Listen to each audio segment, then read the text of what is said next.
news para sa ating mga motorista. Asahan na bawas presyo sa produktong petrolyo ang sasalubong sa inyo, kasabay po ng pagsalubong sa bagong taon.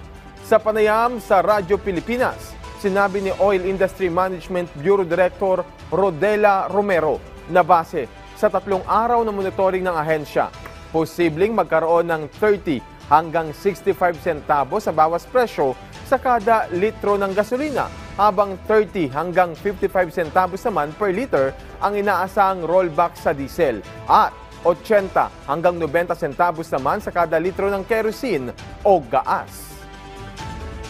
The reason po sa nasabing estimated adjustment or rollback for next week, yung pa rin pong supply and demand outlook. Kasi ito pong IEA or the International Energy Agency, ina-expect niya po na talagang oversupplied ang oil market by 2025.